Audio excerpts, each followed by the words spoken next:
Good morning, everyone. Good morning. Okay, welcome back, gang. I hope you're doing well. And hey, congratulations. You've made it to the final week of lecture. Woo-hoo!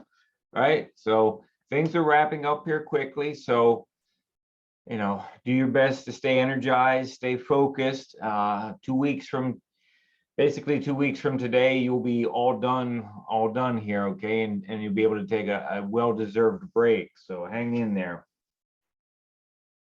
Okay, so let me just remind you of a couple things. Of course, you know that your final exam is 1 week from this Wednesday. So your final exam is Wednesday, December 15th at 8 a.m. Wednesday, December 15th at 8 a.m. Okay, and let me ask you a question in the chat window.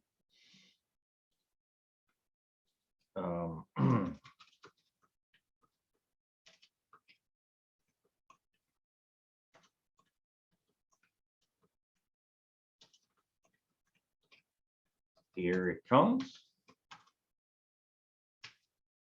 Have you seen the Lecture Exam 3 study guide posted on Wiley Plus?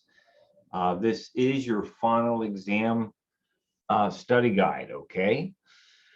So on Wednesday, of course, on Wednesday, that will be our last lecture together.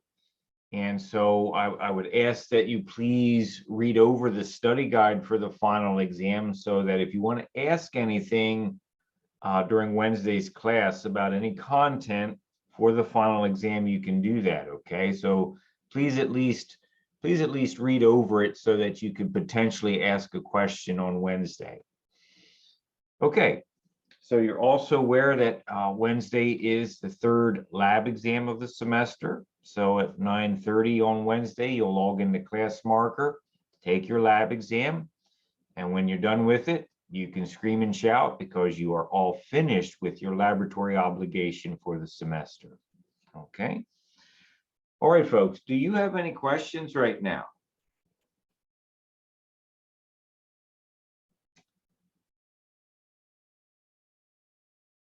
Okay, all right, please let me know if you do, and we will get started. What we're going to do today is start chapter 16. This week, Monday, Wednesday, is all about chapter 16, okay? So let me share my screen with you.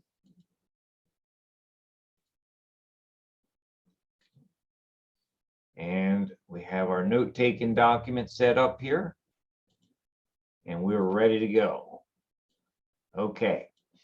Okay, so chapter 16 in your textbook, the title of this chapter is Sensory, Motor, and Integrative Systems. We're going to try to tie together some of the things we've been talking about for the past several weeks, talking about the nervous system. In this chapter, you're going to hear about things that you've already learned, already seen, you've already heard me talk about, but now we're going to take some formal notes about things, okay? So to get the conversation started here in chapter 16, we'll start with some basic definitions of two ideas.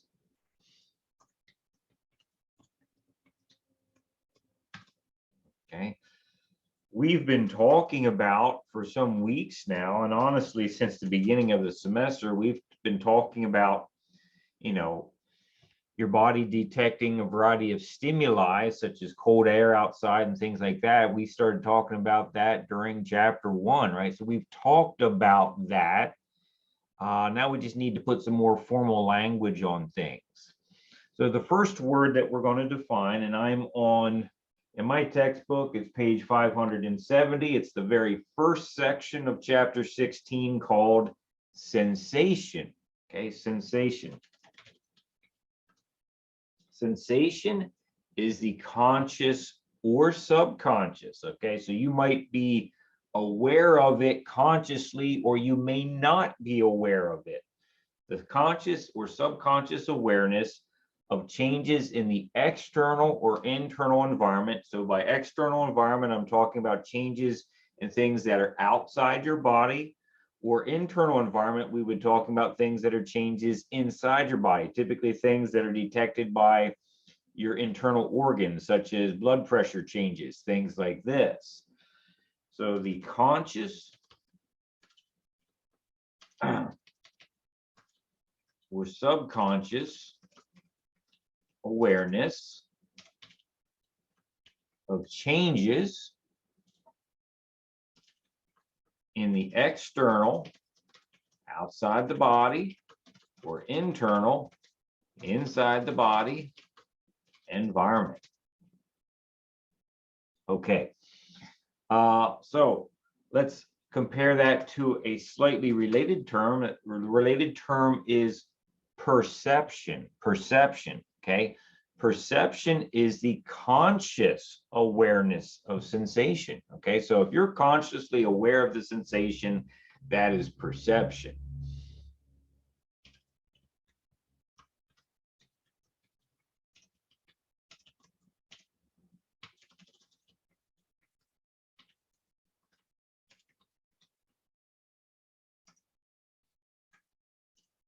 Okay.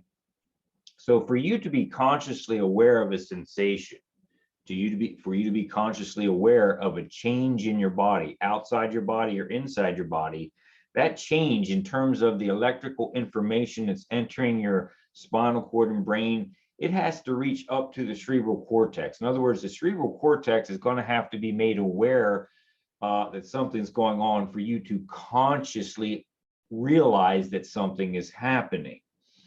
So perception requires the sensation reach the cerebral cortex. Okay, so in your textbook, there's this odd little picture called a sensory homunculus on figure 16.8. Okay, let's just take a quick look at this. Figure 16.8. If you have the luxury of having your book open, and I sincerely hope you do, figure 16.8, this is the sensory somatic. This is the somatic sensory and somatic major maps in the cerebral cortex of the right hemisphere. And what you have here, as you can see in the upper left corner of figure 16.8, there are these maps that have been created by scientists studying the functionality of the brain. And so this map, even though it looks very odd, basically shows you which areas of the cerebral cortex are involved in the conscious realization of stimuli. For example, okay, panel A on the left-hand side, let's just take a look at the bottom image of panel A, and we'll go up along the left-hand side. Notice you start with intra-abdominal, then pharynx, then tongue, teeth, gums, and jaw, lower lips, upper lip, face, nose, eye, thumb, and on up in that way, okay? And so what scientists have done over the years is in folks that have agreed to participate in studies, what they have done is done surgery where they have removed cranial bones and place electrodes at specific surfaces along the cerebral cortex, and then inject just a very tiny, mild electrical jolt into that section of the brain, and then ask the person that's awake during the surgery, what do you sense? Do you feel anything? And by doing this, people would report, well, okay, if you're touching the lower left region of where I'm mapping on figure 16.8, I feel a sensation inside my abdomen, my abdominal region, then the pharynx, then the tongue, so on and so forth. So scientists, through willing participants, have actually mapped out various surface areas of the cerebral cortex. Okay. This shows an odd map called a sensory homunculus, strange word, a sensory homunculus, which is a map relating the cerebral cortex gyruses to specific perceptions of stimuli. Okay, so don't worry about memorizing any of that. You don't have to do that, but just be aware that maps like this actually exist. And yes, they kind of are strange, but nonetheless, they are of value to scientists. All right, so sensation is the conscious or subconscious awareness of changes in the external or internal environment, and perception is specifically the conscious awareness of those sensations. Okay. All right, so back to the very beginning of the chapter here, we have the various types of sensory modalities. Okay. When you see the phrase or hear the phrase sensory modality, we're just talking about the various ways that your body can experience something, the various ways that your body is capable of experiencing something. So this refers to the types of sensations that we can experience, okay? And basically we break down the sensory modalities into two broad categories.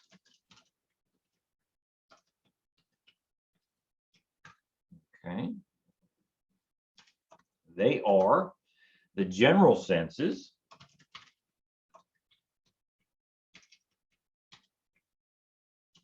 okay?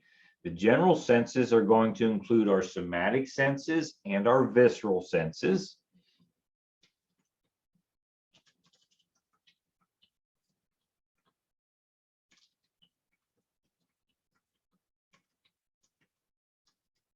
Okay, so when we talk about somatic senses, we're typically talking about things that we detect on the external surfaces of our body. Okay, so somatic senses, this would include touch,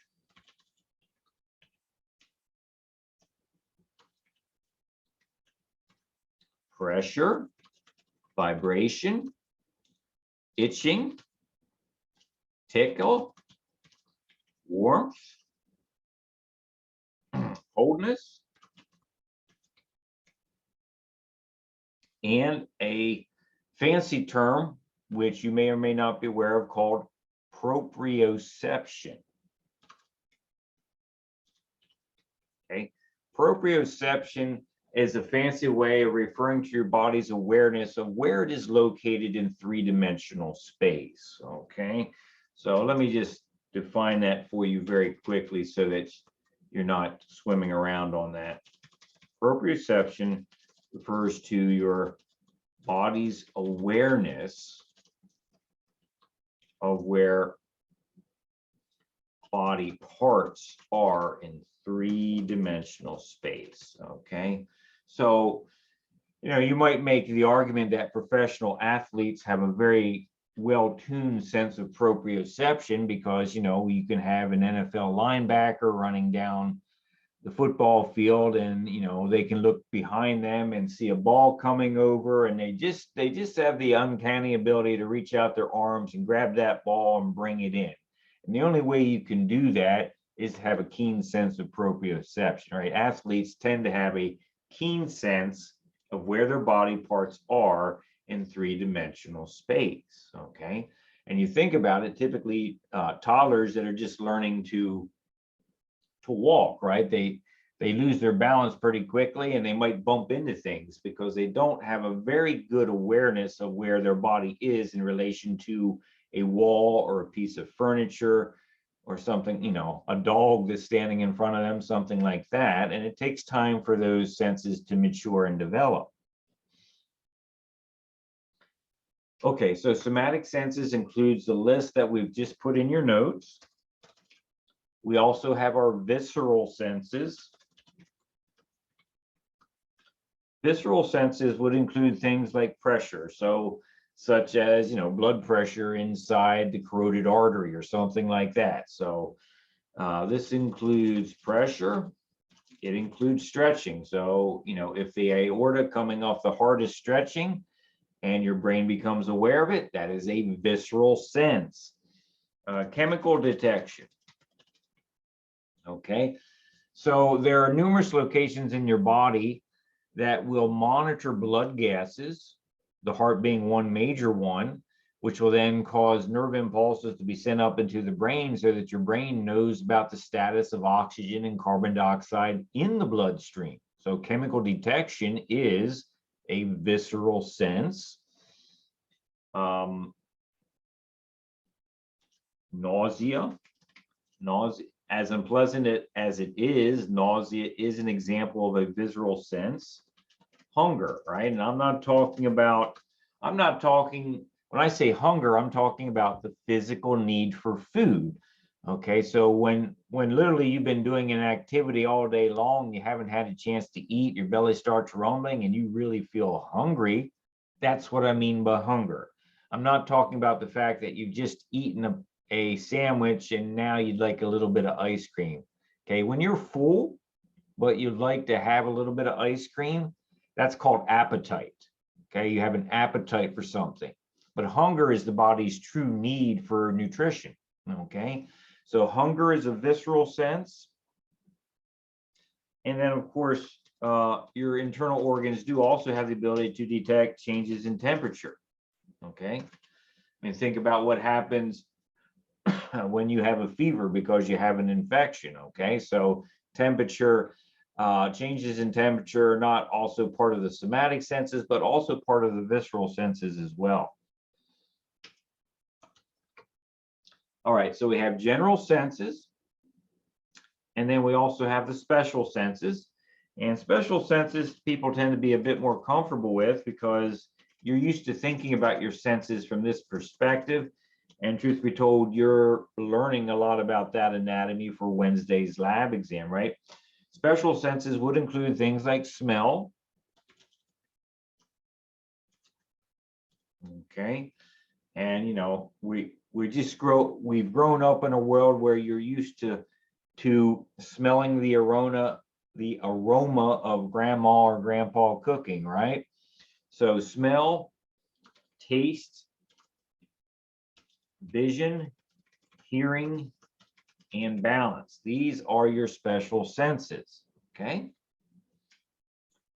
Okay, so it is important that you appreciate that no matter what kind of sense we're talking about, whether we're talking about vibration as a general sense, chemical detection as a visceral sense, or vision as a special sense, it doesn't matter what kind of sense we're talking about.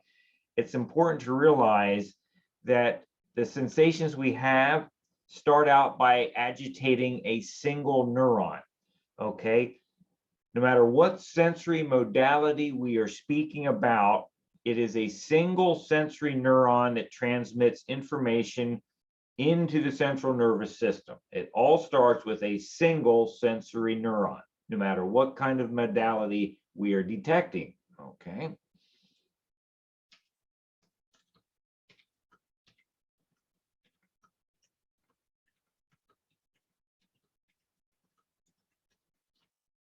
No matter what kind of sensory modality we are discussing, understand that a single sensory neuron can only transmit information, and that's electrical information, for a single sensory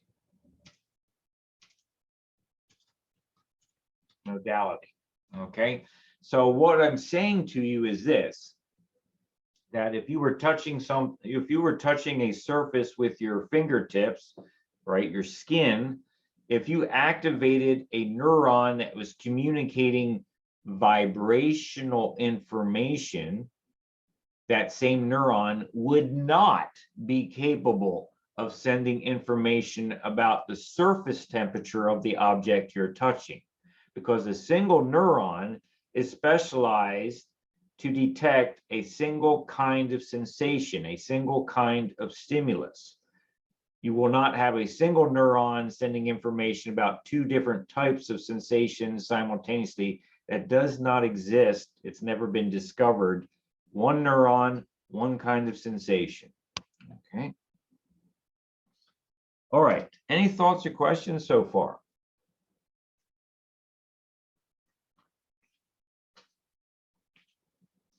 All right. So let's ask ourselves this question. How does sensation occur? And remember, sensation could be conscious or subconscious.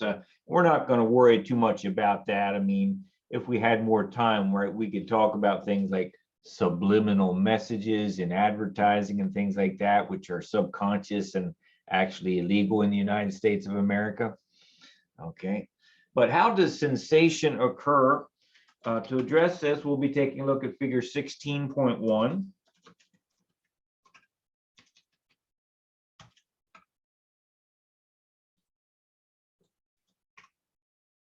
And we're going to communicate some things to you that you already know. I mean, I've said it repeatedly. And again, we're just putting some formal language down in our notes here.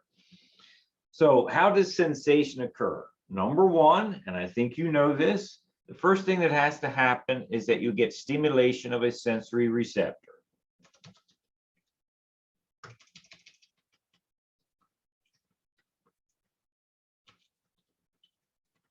Okay. That sensory receptor is a neuron, or in some cases, a specialized cell. You have specialized cells, for example, in your taste buds that initially detect the stimulus, and then they communicate that information to a sensory neuron, which delivers information into the central nervous system.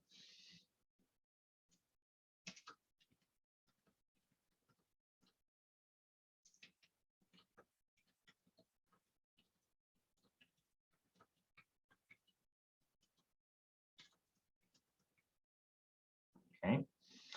The sensory receptor can sometimes, such as in the case of taste buds, be a group of cells that, again, includes that specialized neuron for transmitting information into the central nervous system.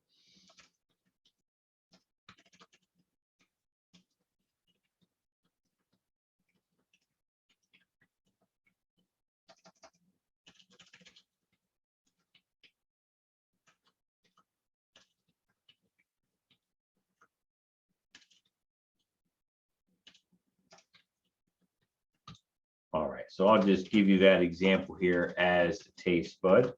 And you've been thinking about taste buds for your lab exam. Okay, so that's the first thing, stimulation of a sensory receptor. Next we have a fancy concept which you already know about, but we got to put a fancy word on it, and that is transduction of the stimulus. Transduction of the stimulus. Okay.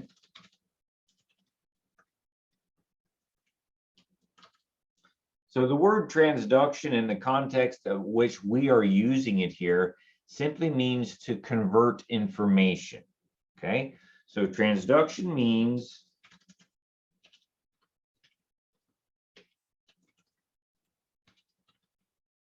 to convert information. So examples here would include the following, and we've said this before. So again, at the risk of repeating ourselves ad nauseum, sometimes it takes the fifth time of hearing something with slightly different language before something connects. Okay, so just as a quick example here, right, you are currently looking at your computer screen at home, and that means your computer monitor, your computer screen is made of materials that emit light. Light, as you know, exists as photons, packets of basically massless energy called photons. When those photons enter your eyeball and they agitate the retinal neurons in the back wall of your eye, they generate they generate graded potentials, which summate then to an action potential at the axon hillock of the ocular nerve neurons. So photons getting converted into electrical information in the eyeball would be an example of transduction.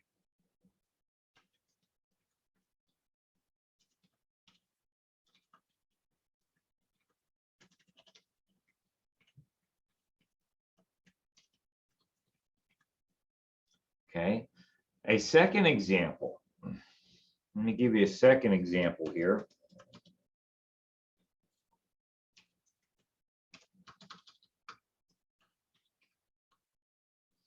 All right, at this time you are listening to sound coming out of your speakers, but you know, if we were together in the same room, you would be listening to my voice.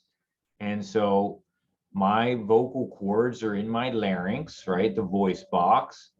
And as air moves across them, these strings vibrate and they create sound waves, which leave my throat and leave my mouth. They travel through the air as waves. They enter the pinna, the outer exterior of your ear. They go into the internal part of your ear. They hit the eardrum and they vibrate the eardrum. Okay, so sound waves get transduced into vibrational information on the surface of the eardrum. Okay. Sound waves from speech are converted into vibrational waves on the surface of the eardrum. And then let's think a little bit deeper about this, right? You're learning about the anatomy of the internal ear there. And, you know, there's only so much we've been able to achieve with our time together. But hopefully 2 days away from your lab exam, you are aware of these 3 tiny little bones called the malleus, incus, and stapes. So when the sound waves strike your eardrum, the eardrum vibrates. And when the eardrum vibrates, it mechanically moves those 3 little bones in the inner ear. Vibration of the eardrum is converted into mechanical motion of bones, the incus, stapes, malleus.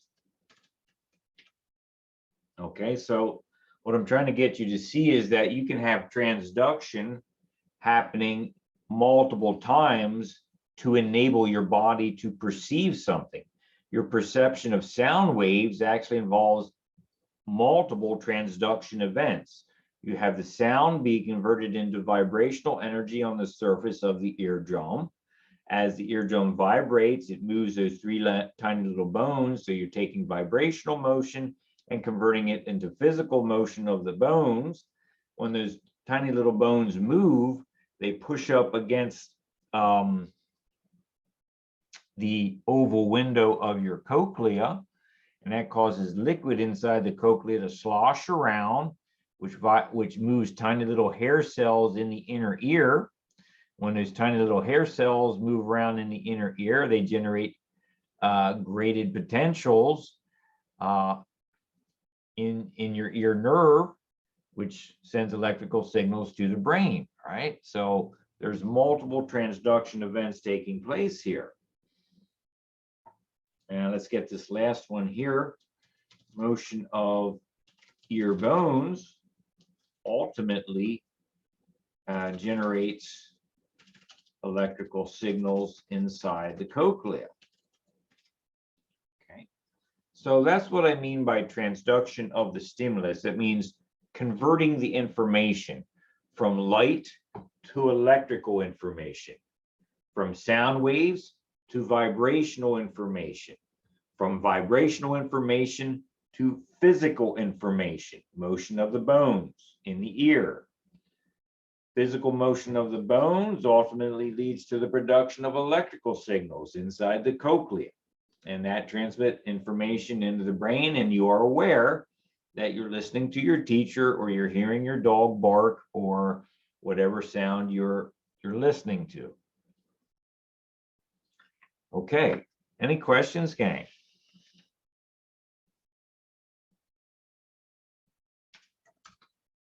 So hopefully this is connecting the dots of the volume of factual information and knowledge about nervous system anatomy and function that we've been harping on for a couple weeks now. All right, third thing from figure 16.1 is the generation of the nerve impulses. Okay. Graded potentials are generated initially, which then hopefully will summate and generate action potentials after that. Okay. Graded electrical potentials are created, which then summate into action potentials. Okay. Here, with the idea of generating nerve impulses, we will introduce a new type of thinking, a new type of terminology here. Okay. The neurons that transmit the nerve impulses from the peripheral nervous system into the central nervous system are also described as first order neurons. So neurons of the peripheral nervous system that are going to inject electrical information into the central nervous system are also known as first order neurons.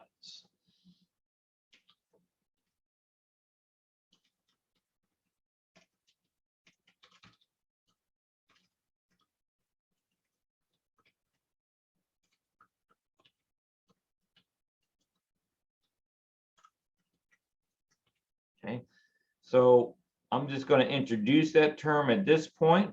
If you've read any of chapter 16 at this point, you would have come across the term first order neuron, and we will be coming back to that later. It'll be coming back during our discussion times. Okay, so continuing on about how sensation is actually produced, how it happens. Okay, we come to the last talking point of figure 16.1, which is integration of the sensory input.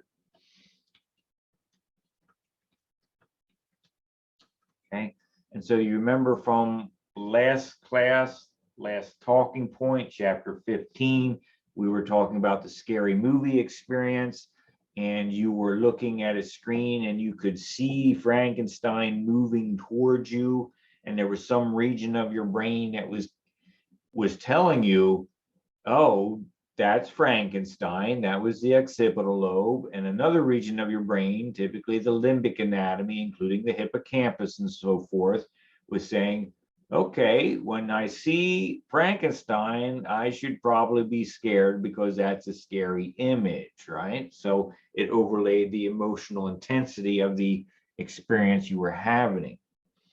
So integration of sensory input is when a particular region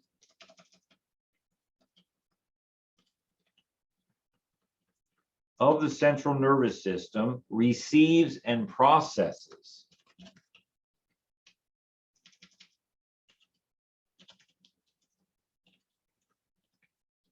okay. When the occipital lobe neurons receive electrical information that originally started in your eyeballs, and the neurons of the occipital lobe process that information, which is to say they do something that makes you aware that Frankenstein is on the screen, then integration has occurred. Processing the information, actively manipulating the information is what we mean by integration.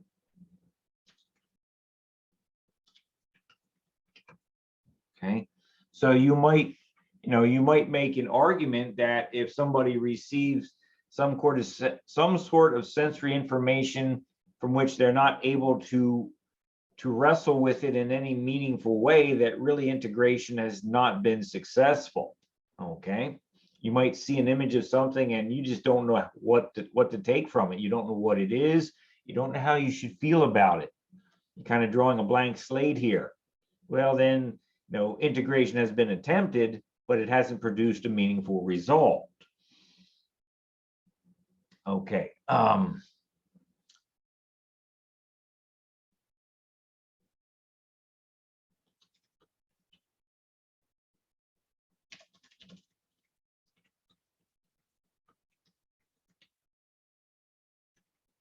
a particular region of the central nervous system receives and processes the electrical information from the stimulus. Okay, gang. All right. Let me just get your pulse out there. Are you okay right now? Any questions you might want to ask?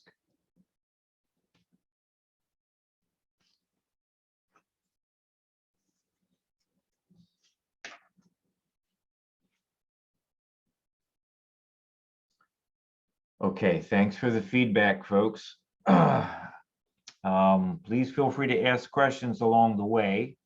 You know, we've been tackling this for a couple weeks now, so I'm hoping that it's not as foreign and as uncomfortable to you today as it was 2.5 weeks ago.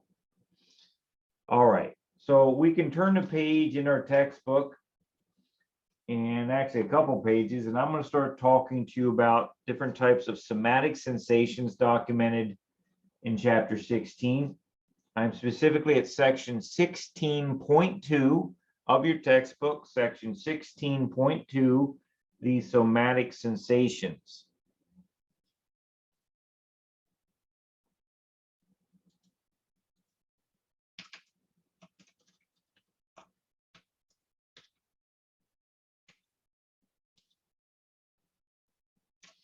Okay. So a couple things to point out here and document in your notes. There are basically 4 types of somatic sensations that exist, okay? As you look at section 16.2 in your textbook, there are going to be subsections of text that, at least in my current edition of the book, are color-coded sort of an off pinkish purple. And so what I'm talking about are tactile sensations, thermal sensations, pain sensations, and proprioceptive sensations. Once again, that awareness of where your body parts are in 3-dimensional space. So 4 types of somatic sensations exist. This would include tactile.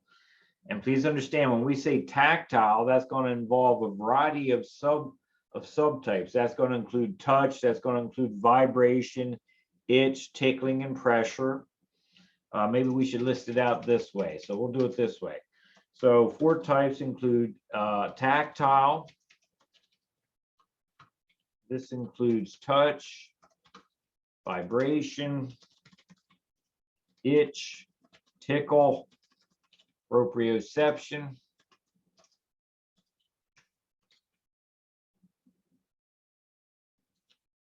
Okay. It includes thermal. And when we talk about thermal, we're talking about the detection of warmth and cold. You know, sometimes folks think, you know, if you are a physicist, a lot of times, and you talk about heat and cold, you know, a physicist is going to respond, well, there really is no such thing as cold, because cold is simply the absence of heat. Okay, so that's okay for a physicist to talk about it that way because they're physicists. Okay, but for a biologist, when we talk about the detection of heat and cold, there really are different separate neurons to detect warmth and detect coldness. So, you know, regardless of what heat and cold in the atmosphere is, heat or the absence of heat, we have specialized neurons that are part of our anatomy that respond to heat. Those are the heat sensors. We have different neurons that respond to the absence of heat, cold. Those are the cold sensors, okay? So we have thermal sensation, okay, so that includes warmth and coldness. We also have tickle receptors and itch receptors. and and pressure, pressure. Okay, so tactile, thermal, tickle, itch. I'm doing a bad job here. Sorry, folks. I'm going to erase some of this because I bungled that up in my notes here. Okay, so we have tactile, thermal, then C should be pain, and D should be proprioception. Okay, 4 types of somatic sensations include tactile, thermal, pain, and proprioception. When we're talking about tactile, we have these subtypes of sensations: touch, vibration, itch, tickle, and proprioception. When we talk about thermal, we include warmth and coldness receptors. Okay. All right. So be aware of some of the structures highlighted in figure 16.2, as well as anatomy that's described in table 16.2. I probably wouldn't go so far as to say memorize this, but be aware of figure 16.2 and table 16.2 during your study time. Have enough familiarity with it that if you needed to reference it during your final exam, that you could. Okay. And so let me talk about these different types of receptors that are part of our anatomy that endows us with somatic sensations.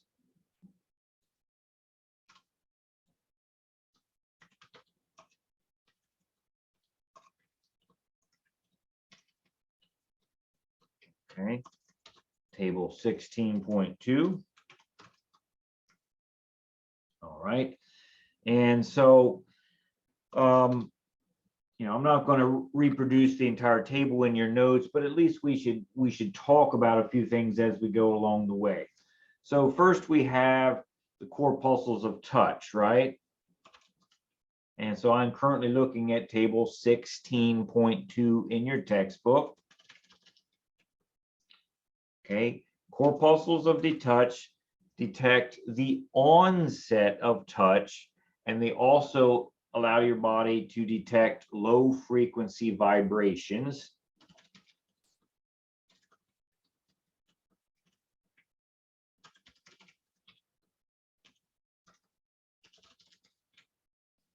Okay, and so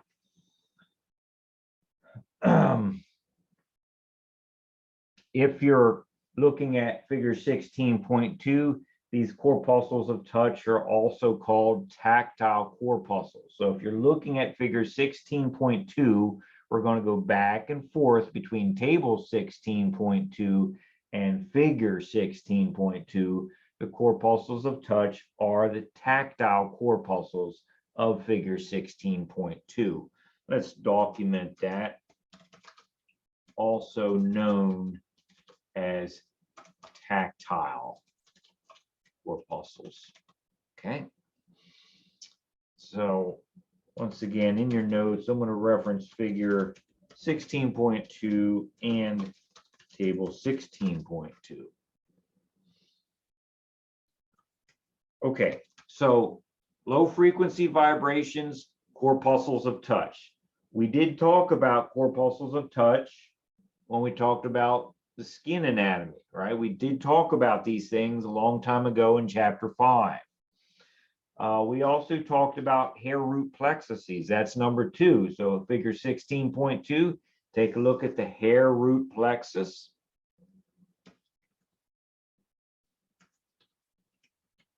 Okay. These are going to be found in areas of your body along the surface of your skin where you do have hair. And the hair root plexus allows you to perceive the motion of your hair follicles, right? So when wind is blowing across your arm and you feel your hairs moving, that's the neurons of the hair root plexus that are depolarizing.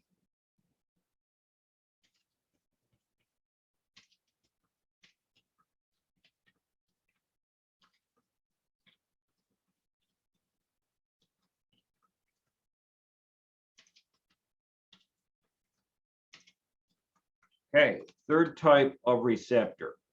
Okay, third type of receptor in table 16.2 are called non-encapsulated sensory receptors, non-encapsulated sensory receptors. And so let's see here. Trying to find a good image for you here. I don't find a good image yet for this one in your book. You do have an example of the encapsulated receptors on figure 16.1. Encapsulated receptors, figure 16.1. So we need to talk about the non-encapsulated receptors. Non-encapsulated receptors.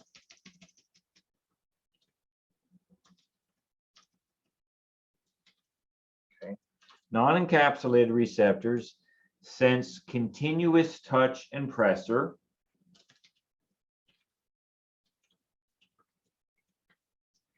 And these non-encapsulated receptors are also known as type 1 cutaneous mechanoreceptors.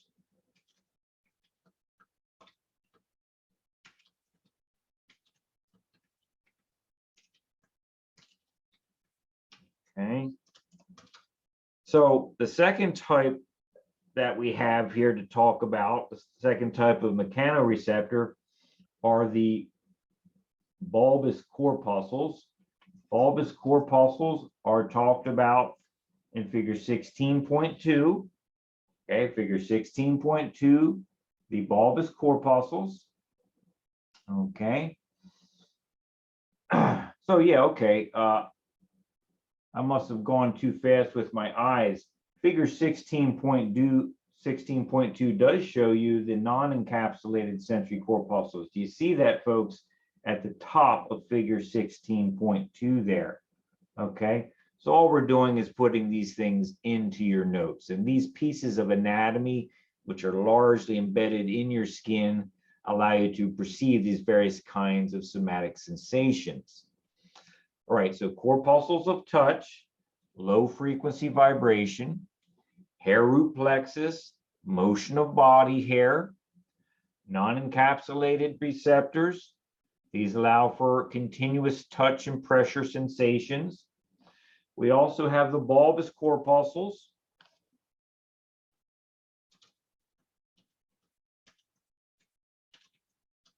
Bulbous corpuscles detect stretching of your skin and some aspects of pressure. Okay, so if grandma comes up and squeezes your cheeks and stretches them out a little bit at Christmas time, that she is going to be activating bulbous corpuscles in your skin.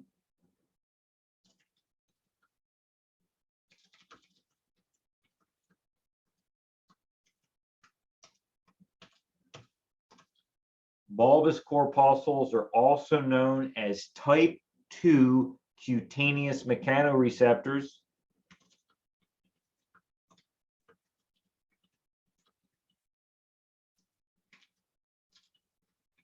Okay, so remember, a mechanoreceptor is a receptor that is altered by a mechanical sensation, such as pressing on your skin to compress the tissue, pulling on the skin to stretch the tissue. These kinds of receptors are going to have proteins embedded in their structure that change when you compress or stretch the tissue. Okay, next we have the lamellated corpuscles, both figure 16.2 and table 16.2.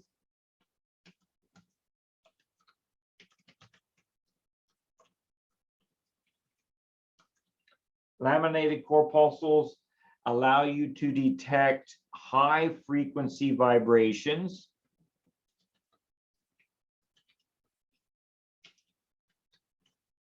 Okay. And so, up here with corpuscles of touch, we had low frequency vibrations. And lamellated corpuscles, we have high frequency vibrations. And you might ask yourself, well, what's the difference? And it's a little bit of a subjective difference. But for example, corpuscle of touch. Let me give you an example of low frequency vibration here.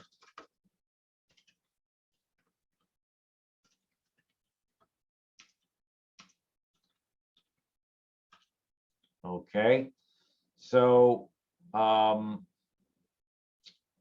me ask you a question in the chat window.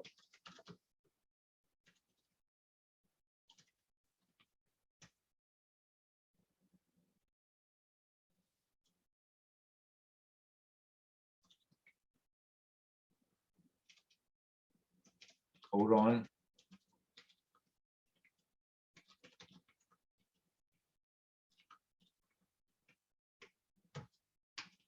Have you ever attempted to read something encoded in Braille? In other words, you know, for someone that's visually impaired or completely blind, you know what I'm talking about. The Braille are these little bumps, right? These little projections in paper in different patterns that people can train themselves to interpret what the Braille letters are so that they can read.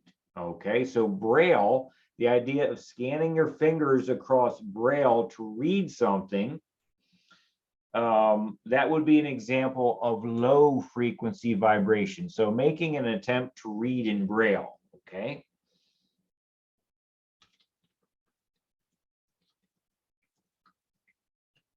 And I've done it too. I mean, you know, I don't make a real effort to it because obviously I am fortunate to be a sighted person, as most of us are, but some folks need to learn to read in Braille.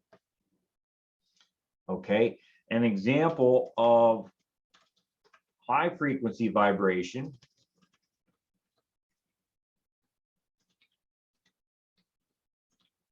would be holding on to any power tool that's on.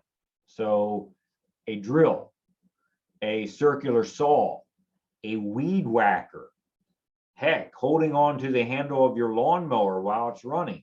You're going to feel the vibration of that mechanical device, right? So high frequency vibration would be typically, you know, holding on to any kind of power tool.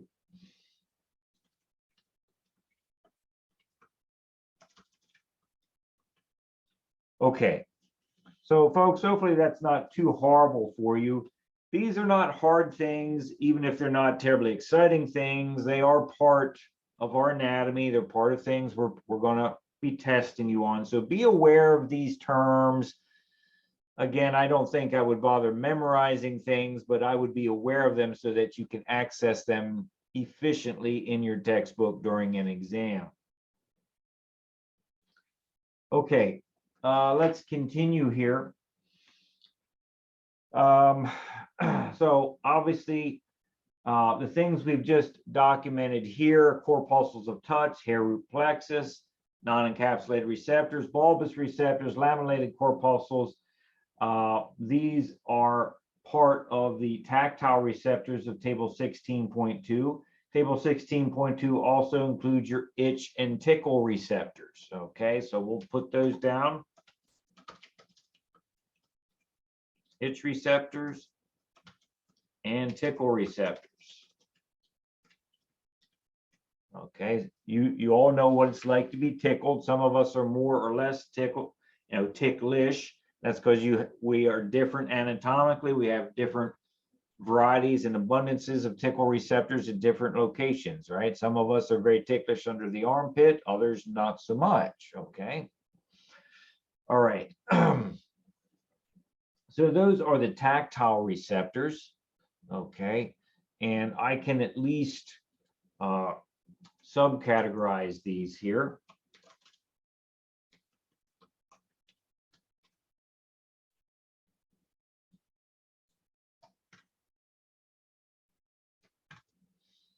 We then have the thermoreceptors, and I'm not going to belabor that, but I will put that down in your notes.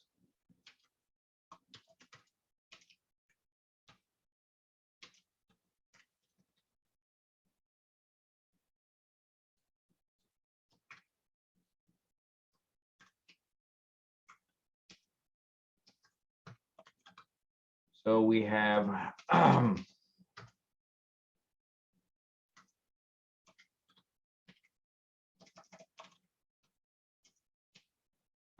warmth receptors. Okay, warmth receptors are going to be free nerve endings. Free nerve endings meaning that there's nothing else associated with them. We're not talking about a group of cells or anything like that. We're talking about individual neurons that are part of a nerve fiber that are sticking at the surface of your skin, and they will change shape in response to the addition or removal of heat. Okay, free nerve endings in the skin. And you also have cold receptors.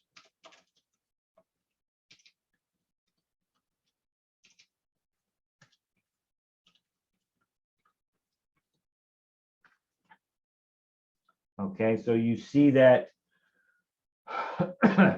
in figure 16.2, they kind of group all of that stuff together at the top left corner of figure 16.2, right? Your cold and warmth receptors are free nerve endings. Your itch and tickle receptors, these are also free nerve endings. I can copy that over for you.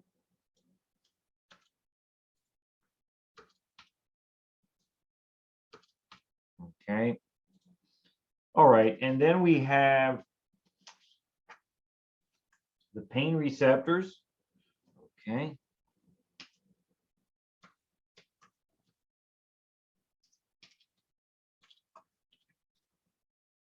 Okay. So pain receptors are also known as nociceptors. Okay, so another fancy vocab word for you here.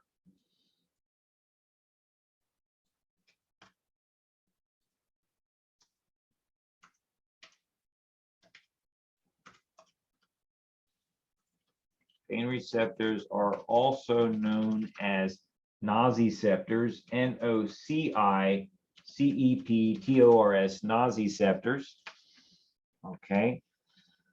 And so these kinds of receptors are activated anytime a stimulus is intense enough that you might actually damage tissue. So a pain receptor is going to be activated when the stimulus is so harsh that you could damage tissue and physically damage your body.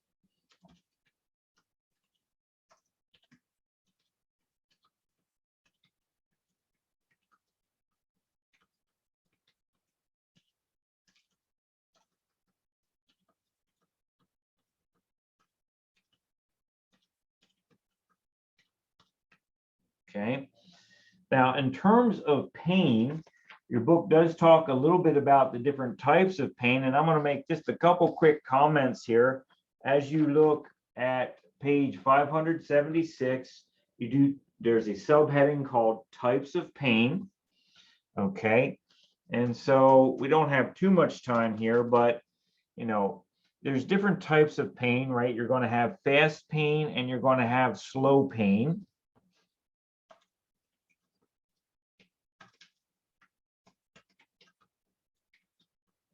Fast pain is a type of pain that is localized to the area of your body that is stimulated.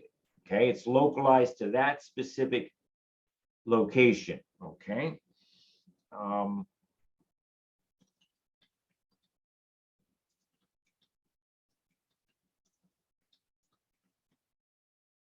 Okay. If we have some kind of stimulus that creates a pain sensation that then spreads away from the initial target anatomy that it was stimulated, that is referred to as slow pain. Okay.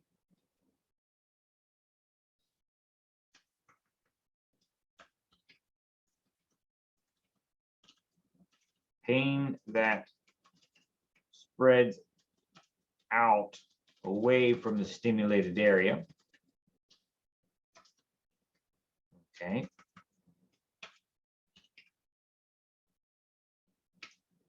Sometimes, and this gets very serious when we start talking about things like cardiac events, right? Heart attacks and things like that.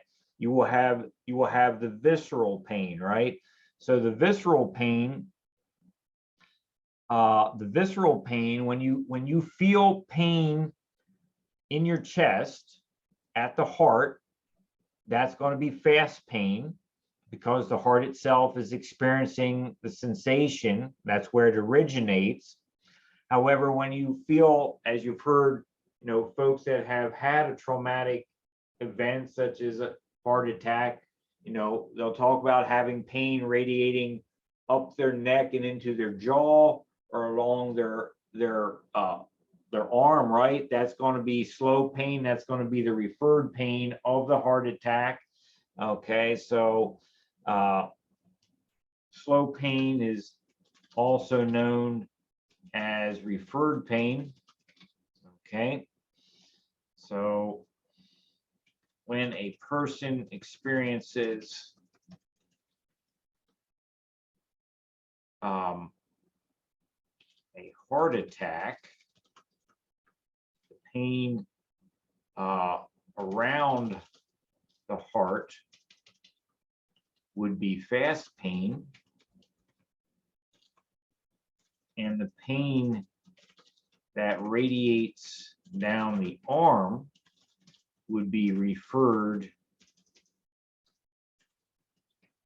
or slow pain. Okay. All right. So that just gives you a little bit of context for things that, I'm sure you're aware of, even though you might not be a heart attack expert. Okay. Okay, folks.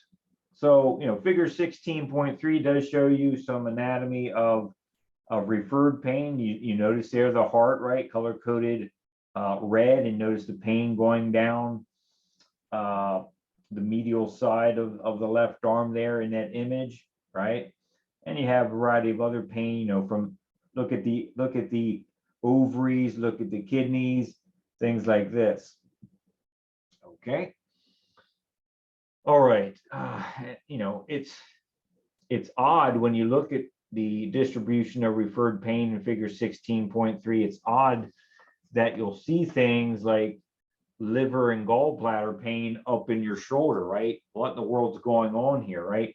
But the reality of it is there are regions of spinal cord anatomy that share a common focal point between the liver and gallbladder and the surface neurons on the shoulder, which is why you get referred pain from the liver and gallbladder up in your shoulder. Okay.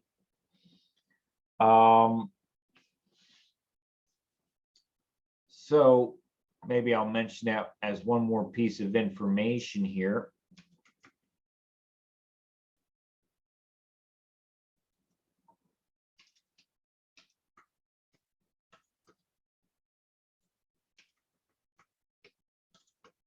Okay. Referred pain occurs, referred pain happens because the stimulated area and the area not directly stimulated are controlled by the same region of the spinal cord. Okay. Figure 16.3. Okay, folks. Moving right along here. Any questions at this moment?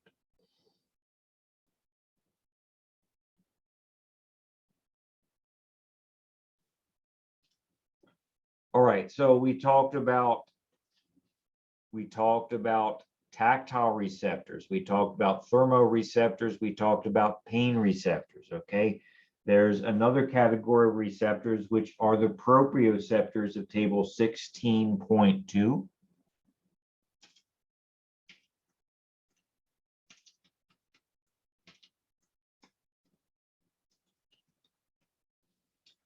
Okay, proprioceptors, come in the three varieties that are talked about there: muscle spindles, tendon organs, and joint kinesthetic receptors.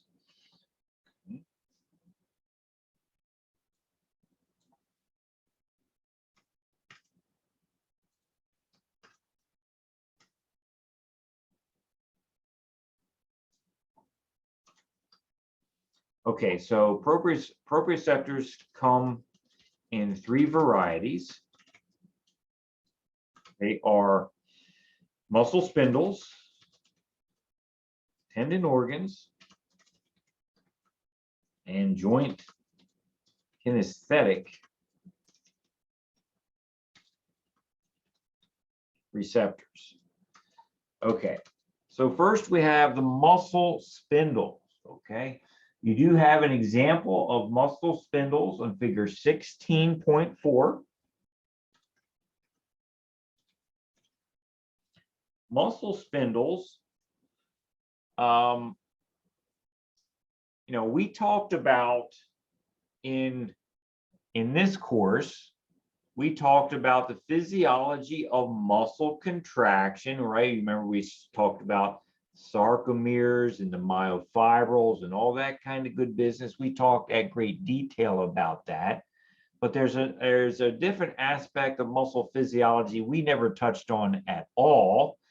And honestly, other than mentioning it here at the end of our time together, we're not going to go into any great detail, but at least you'll be aware of it. Okay, muscle spindles, they monitor changes in the length of skeletal muscle, and they participate in stretch reflexes. Okay.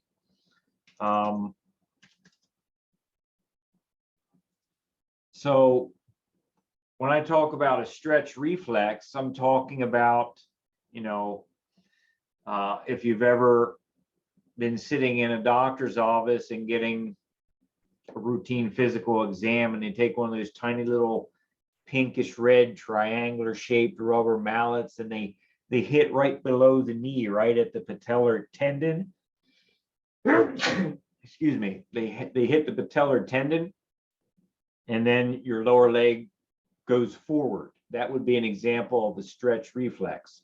When you hit the patellar tendon with that little rubber mallet, right? It stretches the patellar tendon, which then pulls on your thigh leg muscles. And when those thigh leg muscles get pulled on, it generates a reflex in your spinal cord, which tells your leg muscles to contract and pull your lower leg forward. Okay. So, for example, striking the patellar tendon, causing your lower leg to swing forward. Okay. So let's take a look here at a couple of features of muscle spindles, and I will highlight for you looking at figure 16.4. Okay. And so as you look at figure 16.4, what I would turn your attention to is the fact that, muscle, and in this case, they're showing you the biceps brachii, right? They're showing you biceps brachii here. So just an example of a typical skeletal muscle. Notice how the skeletal muscle is actually made of two different kinds of skeletal muscle fibers. We have the extrafusal muscle fibers and the intrafusal muscle fibers. Folks, when we talked about muscle physiology and contraction, even though I didn't say it, we were talking about the extrafusal type of muscle fiber. Note how skeletal muscle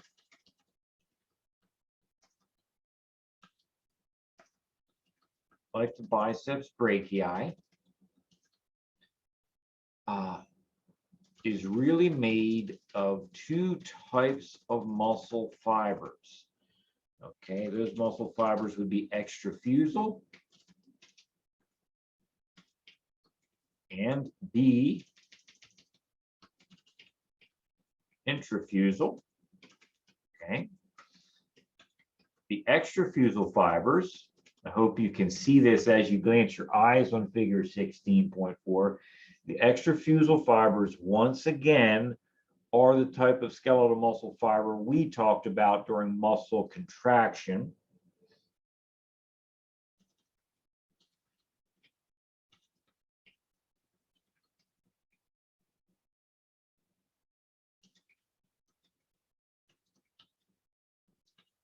let's see, I think that was chapter 11 of your textbook that we talked about that.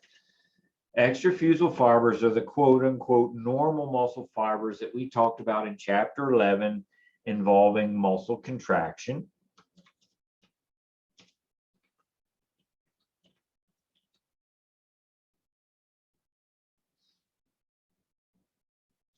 Okay, right.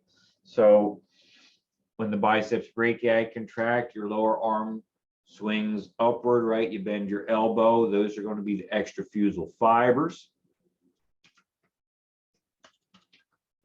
The intrafusal fibers are deep. They are more interior than extrafusal fibers, and they actually activate muscle, what are called muscle spindle receptors. So the intrafusal fibers are connected to basically neurons that communicate to the central nervous system and tell the central nervous system just how much your muscle tissue is actually stretching. So intrafusal,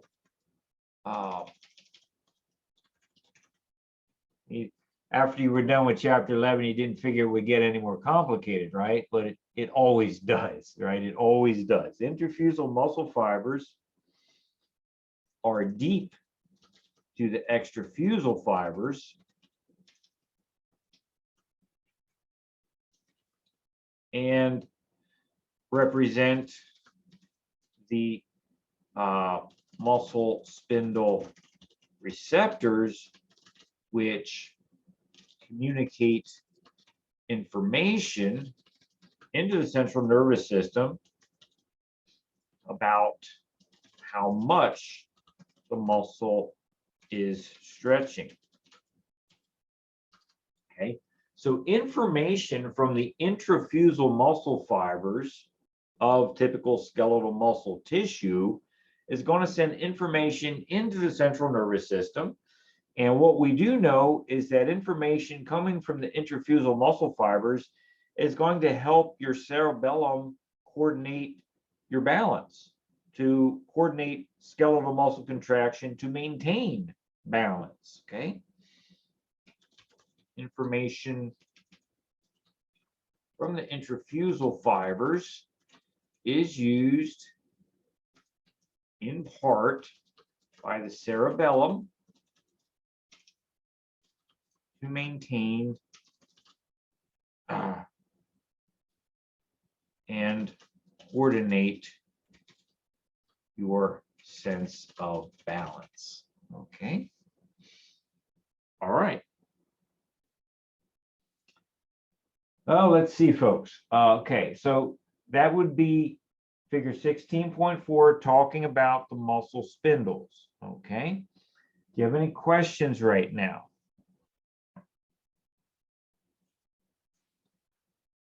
All right, we're almost out of time here. Let me get one more piece of information into your notes and we can wrap up for this morning. We should be in reasonably okay position for finishing the chapter. Okay, so we've documented muscle spindles as a type of proprioceptor.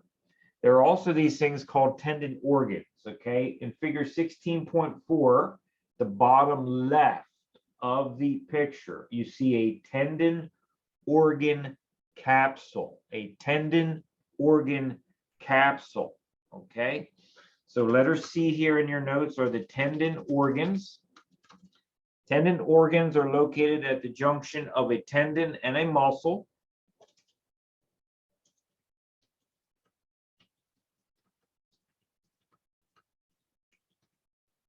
Okay, so we've been saying pretty much all semester that, tendons connect muscles to bones, right? But we didn't go any deeper than that. Well, here we're going a little bit deeper. You have tendon organs. Let me tell you just a little bit about that. Last thing for today. Tendon organs function to lower muscle tension by promoting muscle relaxation. Okay, so tendon organs represent a piece of anatomy that ensure that you don't actually damage your muscles by over contracting. Okay, tendon organs function to reduce muscle tension by promoting muscle relaxation. This is a protective mechanism to prevent damage to muscle tissue. Okay, all right, folks, I think we better stop right now. Do you have any questions you'd like to ask at this time? So chapter 16 is all about connecting some dots of topics we've been talking about and throwing in some sporadic new additional vocabulary for you, such as muscle spindles, intrafusal fibers, tendon organs, right? These are kind of new pieces of vocab that you'll want to have a way to efficiently access on your final exam. Any questions? Okay, if there are no questions, then please remember I do have office hours before your lab exam on Wednesday, today and tomorrow if you need some help. Wednesday, we will finish up our lecture. 9:30, you'll take your lab exam, and then you'll go screaming and shouting out of the house because lab will be finished for the semester, okay? Folks, take care. I'll see you on Wednesday.